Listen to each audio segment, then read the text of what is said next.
Two Worlds, One Family by Dragon Translator. Chapter 66. Two Worlds, Now One Family. This is the final chapter, but I will be doing the sequel, I promise. Tradition called for babies presented before the gods and welcomed into the tribe to happen in the Great Hall. Tradition never had to deal with a combined tribe of Vikings and a nest of dragons, who all wanted to see the newest members at the same time. The next Freya's Day, after Gyda had said the hatchlings were old enough, Stoic had every Viking in the tribe trek out to a vast meadow on the west side of the island. Hiccup asked the elders to gather all the dragons in the same place. The wide expanse of grass could hold everyone, and the weather proved calm, if a bit chilled. Autumn was soon over, and the nicer part of winter was soon to take its place. "This be something I never thought I'd see," Stoic called, his voice carrying over the meadow. "Never in all me born days did I imagine a time that I'd welcome dragons, not only into me life, but also me tribe." He looked down at the hatchling he held. The oldest of Frost and Pale's children was now the size of both Stoic's hands. He still had no control over his tail, and repeatedly smacked Stoic's arm. Hiccup noted his father only smiled each time. The nubs now resembled folded wings, even if they could not unfurl just yet. They still bob up and down, more so when the hatchling got excited, as he was now. Frostfire, sitting upon Stoic's left shoulder, looked down at his son and chirped sharply. All three hatchlings went still. Hiccup glanced down at the one he held, the female and the smallest of the bunch, even though she was the second hatched. She looked at her father, then up to Hiccup. Hiccup smiled as she nuzzled into the fur of his vest.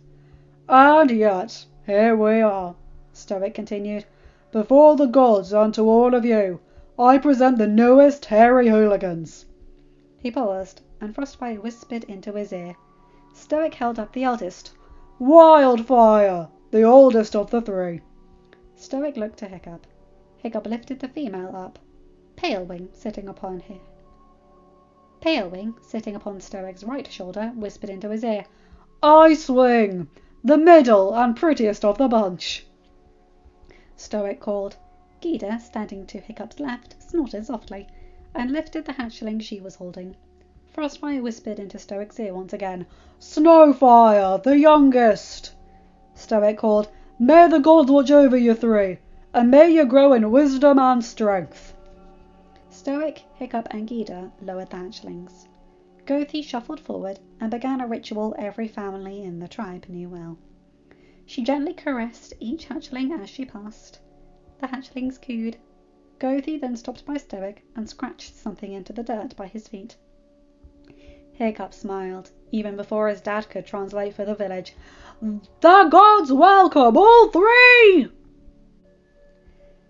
Dragons and Vikings alike roared and cheered. Hiccup looked down as Icewing whimpered and buried into his fur vest. He saw Wildfire hopping into his father's hands, almost hopping out at one point. Frostfire gave another sharp chirp, and Wildfire instantly dropped to his belly and went still.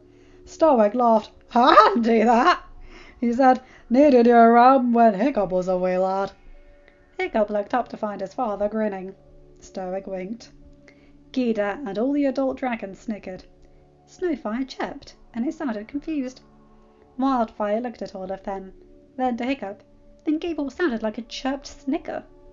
Icewing looked up at Hiccup, and then Stoic. Hiccup blinked as she hissed at his father. Stoic, however, gaggled. "Oh, ho, ho, ho! It be looking like you have another female entranced by your charms, me boy. Best let this one down easy like.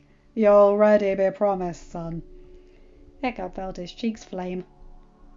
During the month he and Astrid visited the hatchlings so that they could learn who they were. Icewing had started seeking out Hiccup each time. She ignored Astrid and did not enjoy when Astrid and Hiccup held hands or kissed each other. Astrid, thankfully, took it all in stride, never batting an eye. The rest of their friends, Snotlout included, teased him mercilessly over his new admirer. Hiccup's ears began to burn as Astrid and her family, including Firestorm and Stormfly, came up upon meeting the hatchling.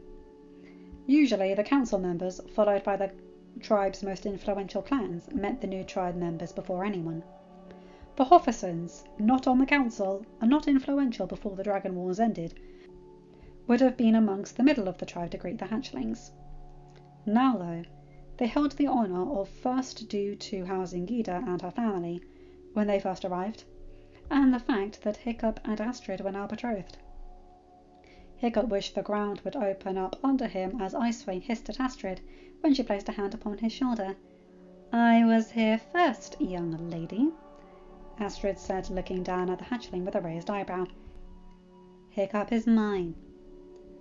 Icewing chittered something and curled into Hiccup's vest. Astrid tilted her head, leaning forward, and kissed Hiccup. Icewing yowled in protest, kicking at Astrid with her back legs. Palewing hopped onto Astrid's shoulder and trilled something that had all three hatchlings freezing. Icewing chirped mournfully. Palewing chittered back. Icewing trilled something that did not sound nice. Palewing gave a sharp chirp. Hiccup looked down. Icewing buried her nose into his vest. "Icewing," he said softly, but keeping a firm tone. Frost and Pale had expressed their desire that the hatchlings learn to obey him and Astrid at all costs. Though he loved the hatchling, loved all three of them in fact, he could not allow the hatchling to defy Astrid. She would be his wife when the gods allowed. She would stand with him as chiefess of the tribe when his father stepped down or passed into Valhalla. Toothless and the rest of the dragons were adamant that she would be considered his queen and the Lady Alpha of the nest. Icewing looked up at him. "Be nice to Astrid," he said. "She is my betrothed and will be my wife. Treat her as you would treat me." Icewing snorted and shook her head. Hiccup frowned. "Icewing," he said, "I love her, and she will be with me forever. I'm sorry, but she came before you. You have to be nice to her and listen to her." Icewing chittered, her wing knobs drooping. Hiccup lifted her up so that he could look her into the hatchling's eyes. "You are a sweet one," he whispered, "but my heart belongs to Astrid." Icewing chittered again, but nuzzled against Hiccup's cheek. She then looked at Astrid and chirped softly before bowing. Astrid reached over and ran a gentle finger down a still spikeless spine. Icewing cooed. The Hoffisons moved away. Astrid stayed at Hiccup's side, Gyda shifting to allow Astrid to stand between her and Hiccup.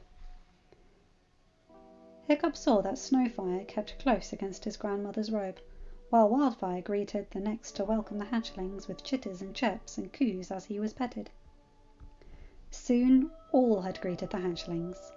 The little ones curled up against the one holding them, even Wildfire, and slowly fell asleep as the last of the Vikings and dragons moved away. Knowledge and Wisdom's mate, Blue and Star, moved away from her mate and shuffled over to them. She lowered her body down so Hiccup, Stoic and Gyda could place the hatchlings they held into the small nest from Gyda's house set upon her back.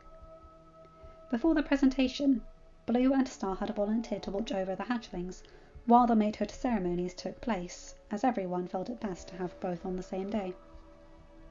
The hatchlings shifted and cooed, but settled. Blue and Star slowly stood and shuffled back far enough the hatchlings could still sleep, but that she could see the ceremonies as well. The young yellow zippleback they had been teaching the common tongue, and had kind of adopted, shuffled alongside her. She would help Blue and Star during the ceremonies. The two young terrors that came with Sneaky's flock also joined the zipplebacks. Since they were still considered fledglings and small enough, they curled up around the nest and cooed softly at the hatchlings. Stoic looked over to Hiccup and smiled. "This is yours, son," he whispered. He gestured for Hiccup to precede him over to where the elders and Gothi waited with the courting dragon pairs, including Pinpoint and Skysinger, the two nadders that joined the nest when most of the dragons made their requests. Hiccup smiled. He walked over to the dragons. Astrid walked at his left. Toothless, with Sharpshot and Sneaky riding his back, walked at his right. He heard his father, Gyda and Shadowfire walk behind him, the rest of the tribe and the nest following. The elders and the courting pairs bowed to him as he drew near. Hiccup tipped his head to them. He then took a deep breath and cleared his throat. "We stand before the gods of the Vikings and the ancestors of the dragons," he began, his voice soft but growing to a point it carried, almost as good as his father, as he continued, "to witness the ending of one phase of these dragons' lives and the beginnings of another." Hiccup looked at each of the pairs arrayed in a half circle between him and the cliff edge behind him. "You 10 have found each other and have been tested by members of your flocks as you courted one another," he continued, remembering the points he had to address according to the elders. "You were all found worthy of this next step." He smiled and looked at Gothi. This part would be new for the dragons, but they were members of a Viking tribe and had consented to have the gods included in the ceremonies. Gothi looked out over the tribe and tipped her head. Brynja, Mulch, Bucket and Hawk walked forward, a live boar between them and tethered by ropes. Gothi held a withered hand over the boar, though not near enough that he could gouge her with a tusk. She then tipped her head again. Brynja sliced the animal's neck quickly. Gothi caught some of the blood on her hand. Whereas a Viking wedding would have the blood caught in a tankard, the dragons were not going to be drinking mead. Gothi then shuffled forward. Each dragon lowered their heads so that she could paint the marks between their eyes with the blood. One mark symbolized Thor and was a prayer for him to bless the pairs with strength. The other symbolized Freya and asked the goddess to bless the pairs with love and many a healthy offspring. A compromise the dragons had accepted, since none actually believed in the Viking gods. Gothi then stepped back and scratched something into the dirt. Hiccup stepped forward and looked down. He smiled. "The gods bless you all," he said, "and welcome the new flocks you are creating. So, before the gods and your ancestors, I declare you all bound as one to the mate you have chosen. Please step off the cliff behind you and create your flocks." The pairs bowed to him, turned and slipped off the edge of the cliff. They rose, each pair moving away from the other. Each pair flew higher, circling their mate and seeming to dance in the wind. Hiccup watched even as Shadowfire began to sing. Thankfully, the dragon kept to the common tongue, so that everyone could understand, and Hiccup smiled. He did not know the song, and guessed it was from their time, but the words did fit the moment, even if Hiccup was not sure how the dragons could cross their hearts while promising to give all they had to make their mate's dreams come true. He could not help but squeeze Astrid's hand and glance at her as Shadowfire sang the line about never finding a love as true as his. Windwalker and Stormfly were the first to lock their talents and plummet belly to belly. Hiccup felt Astrid tense, and only relaxed as both dragons released their talents and flew away from each other over the waves of the ocean. Both dragons fired as they flew away, and all the dragons watching lifted their heads and roared. Windwalker and Stormfly came back, landing in front of Hiccup. They bowed to him, and the elders moved away, so the pair could join Hiccup and Astrid in waiting for the others. Hook, Fang and Wingblaze were the next, and successfully flew away from each other at the bottom of the plunge, firing over the waves. The dragons roared again. Each pair that followed also succeeded in creating their new flocks, and all moved back to the cliff edge to bow to Hiccup and Astrid afterwards. Once the last pair, Pinpoint and Skysinger, landed and bowed, the other pairs moved to stand in front of Hiccup and Astrid. Hiccup smiled. "I acknowledge the new flocks and welcome them to the nest," he said. Every dragon and Viking now roared and cheered. Hiccup looked at Astrid, then to Toothless, Sharpshot and Sneaky, and finally to his father, before looking at the rest of the Vikings and dragons as the cheering continued. He hummed, slightly overwhelmed. He knew much could change in time. He had lived that fact. Before, he almost had no family. At least, not one that seemed to want him. Now, he had brothers. Now he had a father who would willingly and loudly acknowledge his existence. Before, he had no hope to amount to anything in the eyes of the village. Now he was seen as a hero and respected. Now he had a nest of dragons who bowed to him and called him their alpha. Before, he knew his future would not consist of a loving marriage like his father and mother had. Now he had the one girl he had always admired and loved as his promised. Hiccup caught Gyda's eye and blinked when she smiled and winked at him. Understanding. That had been what she said the gods wanted the Vikings and dragons in her home to see and learn. Hiccup knew it was more than that. Understanding and magic played their parts in this entire thing. He turned to Astrid, and because he could not stop himself lest he die, he kissed her. Roars and cheers echoed louder as Astrid pulled him close and returned the kiss. Hiccup thanked whatever god or gods saw fit to request Gyda be their messenger. He was not sure where he or Burke would be if that did not happen. He truly did not want to know.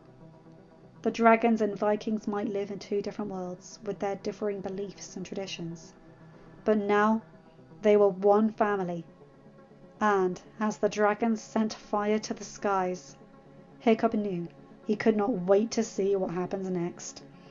End of chapter. Hi guys, hope you enjoyed that one. I absolutely love that one so much.